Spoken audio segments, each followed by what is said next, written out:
Hello everyone. So today we are going to discuss the biochemistry MCQ paper of the 2020 batch supply exams of Atal Bihari Vajpayee Medical University. So let's start. जो पहला question है that is which of the following statement is false regarding the active site of an enzyme. तो जैसा कि आप लोग जानते हैं एक्टिव साइट वैसा साइट होता है एंजाइम का जहां पे सबस्ट्रेट आकर के बाइंड करता है राइट. तो पहला ऑप्शन है N active site is normally A halo or cleft on the surface of enzymes. It is a correct statement, right? Second, that is an active site is normally hydrophilic in nature. ये justified statement नहीं है. क्यों? क्योंकि जो active sites होते हैं वो hydrophobic भी हो सकते हैं, हाइड्रोफिलिक प्लस हाइड्रोफोबिक भी हो सकते हैं. तो सिर्फ हाइड्रोफिलिक होना ये किसी भी एंगल से सही नहीं है. तो इसका आंसर तो ये हो गया that is false, that it is normally hydrophilic in nature. Third option है substances fit into active sites and bind to the functional groups within the active site. यही होता है सबस्ट्रेट आके अपने फंक्शनल ग्रुप्स के साथ active site में आकर बाइंड करता है और उसके बाद रिएक्शन होता है राइट. लास्ट ऑप्शन है that is an active site contains amino acids which are important to the binding process and catalytic mechanism. Active sites में स्पेसिफिक एमिनो एसिड्स के सीक्वेंस होते हैं जिससे आकर के सबस्ट्रेट बाइंड करा. तो ये भी ऑप्शन सही है. तो इसका रॉन्ग ऑप्शन हो गया that is active site usually hydrophobic होता है या फिर हाइड्रोफिलिक प्लस हाइड्रोफोबिक होगा, प्लेन हाइड्रोफिलिक नहीं होगा right. Next question the isoenzymes of LDH. जैसा कि आप जानते हैं एलडीएच जो है सो टेट्रामेरिक फॉर्म में होता है, दो सब यूनिट होता है, एम होता है और एच होता है. M for muscle, H for heart. तो देख सकते हो exist in 5 forms depending on the M and H iso monomer content. तो सी ऑप्शन जो है सो इसका सही होगा. तो this is the answer. LDH कितना आइसोएंजाइम्स होता है? LDH 1 to LDH 5 depending on the rearrangements of M and the H monomers unit right. और ये हमेशा याद रखना है टेट्रामेरिक फॉर्म में होता है ना कि मोनोमेरिक फॉर्म में होता है. तो इसका आंसर हो गया सी.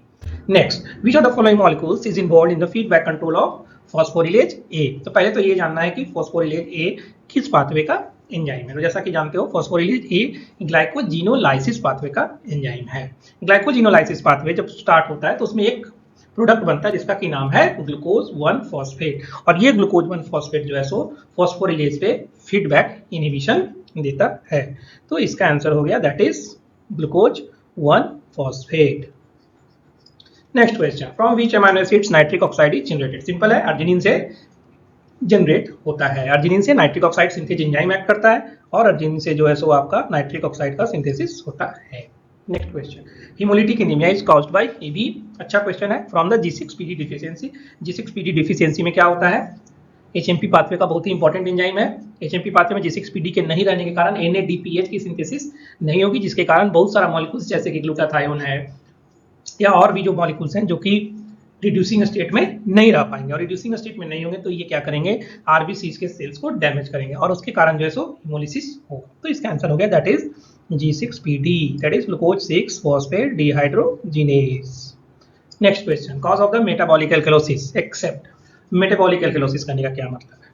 अब देखो, मेटाबॉलिक एल्कलोसिस करने का मतलब है कि बॉडी में एसिडिक पीएच कम हो गया राइट, एल्कलाइन पीएच बढ़ गया, एल्कलाइन मीडियम बढ़ गया. जैसे कि वोमिटिंग हो गया, गैस्ट्रिक एस्पिरेट कर रहे हो या एंटासिड्स खा रहे हो तो इसमें एसिडिटी घट रही है तो क्या होगा? एल्कलोसिस बढ़ेगा. तो इन सब कंडीशंस में मेटाबॉलिक एल्कलोसिस मिलेगा. बट हाइपर वेंटिलेशन के केस में क्या मिलेगा? हाइपर वेंटिलेशन जब होगा तो CO2 वॉश आउट हो जाएगा. तो जब CO2 वॉश आउट हो जाएगा तो वो किस मैनिफेस्ट होगा?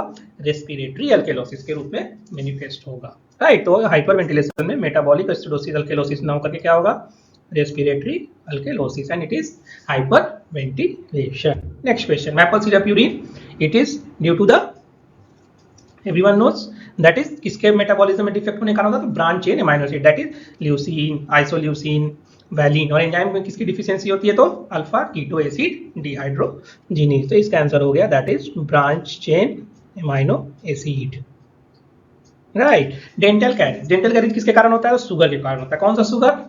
Table sugar, sucrose. जो सुक्रोज होता है वो क्या होता है? उसमें एक बैक्टीरिया होता है हमारे टीथ्स में या हमारे ऑरल कैविटी में that is Streptococcus mutans. Streptococcus mutans sucrose को पे एक्ट करता है और एक प्रकार का एसिड बनाता है जो कि डेंटल इनामेल को नुकसान पहुंचाता है या उसके कारण कैविटीज बनती हैं. तो इसका आंसर हो गया दैट इज सुक्रोज. और बैक्टीरिया का नाम याद रखना है streptococcus mutans. Next question, which of the following isoenzymes variation of the creatine kinase is elevated in the MI. तो इसका जो है सो 3 होता है, CKMM, CKMB और CKBB. तो BB से ब्रेन में हो गया, MB से हार्ट मसल्स में हो गया, और एमएम जो है सो स्केलेटल मसल्स में हो गया। तो ये जो इसका आंसर होगा that is C K MB. Now albinism is due to easy है, एल्बिनिज्म याद करने वाले क्वेश्चंस हैं, दैट इज एल्बिनिज्म जो है सो टायरोसिनेज एंजाइम की डिफिशियंसी के कारण होता है।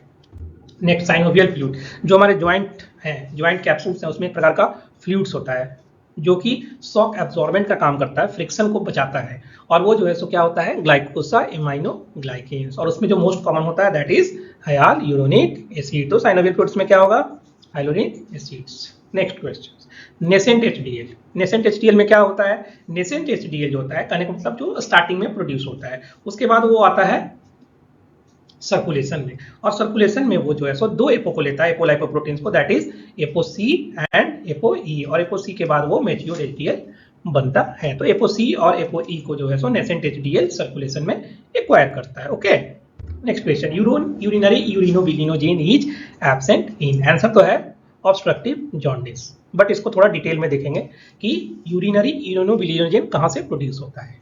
तो यूरिनरी यूरिनोबिलिनोजेन जो है सो इंटेस्टाइन में जब बिलिरुबिन पे बैक्टीरिया एक्ट करता है तो आपका यूरिनरी यूरोबिलिनोजेन का प्रोडक्शन होता है। बट ऑब्स्ट्रक्टिव जॉन्डिस के केस में क्या होता है कि बिलिरुबिन सर्कुलेशन में नहीं आ पाता, नहीं आएगा तो बैक्टीरिया उस पर एक्ट नहीं करेगा, जिसके कारण यूरोबिलिनोजेन नहीं बनेगा। तो याद रखना urinary urinobilinogen is absent in obstructive jaundice. Same है Menkes disease, Menkes disease is due to the copper deficiency, that is the low level of the hepatic copper. So answer is hepatic copper का value low होगा। Albinism, repeat question, that is due to the deficiency of enzyme tyrosinase. Now, the enzyme PFK या phosphofructokinase is an example of the phosphofructokinase का basic group क्या होता है, phosphate group को transfer करना, और जब ये फॉस्फेट ग्रुप को ट्रांसफर करेगा तो किस कैटेगरी में आएगा, it is in the category of transferase. So phosphofructokinase इज a type of transferase. Now Refsum disease, Refsum disease कहाँ पे होता है, जो फाइटेनिक एसिड्स होता है जो प्लांट्स में, उसका जो ऑक्सीडेशन होता है दैट इज अल्फा ऑक्सीडेशन, उसमें डिफेक्ट के कारण जो है सो रेप्सम डिजीज मैनिफेस्ट होता है। तो इसका आंसर हो गया that is alpha oxidation of the fatty acid. Next question, free fatty acid release from the adipose tissue are transported. किसी भी चीज का ट्रांसपोर्ट होना है ब्लड में, अगर ऑप्शन नहीं आ रहा है तो मोस्ट प्रोबेबली 90% चांसेस है ट्रांसपोर्ट का आंसर होना चाहिए एल्ब्यूमिन। हालांकि इसका आंसर एल्ब्यूमिन ही है, that is free fatty acid जो रिलीज होगा वो एल्ब्यूमिन के रूप में, एल्ब्यूमिन जो है सो उसको ट्रांसपोर्ट करता है। In case of competitive examination, competition में क्या होता है, ज्यादा मेहनत करना पड़ता है। ज्यादा मेहनत करने का मतलब ज्यादा दौड़ लगानी पड़ेगी। सो केएम वैल्यू इंक्रीज करेगा, और रिजल्ट तो सबको सेम ही है, तो वीमैक्स क्या होगा, सेम होगा। तो यहाँ पे देख सकते हो that is KM will be increasing and the Vmax will be same.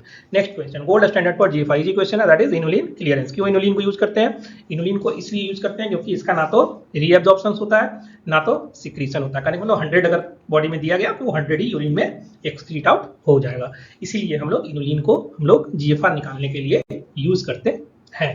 तो ये हो गया सप्ली के क्वेश्चंस पेपर 1 के। नेक्स्ट में हम लोग सप्ली का पेपर 2 देखेंगे। और एक चीज याद रखना, एग्जाम में जाने से पहले हम लोग को जो भी प्रीवियस ईयर्स के पेपर हैं एक बार सरसरी निगाहों से देख के जाना चाहिए, क्योंकि कुछ क्वेश्चन तो रिपीट होंगे ही होंगे, राइट। Thank you.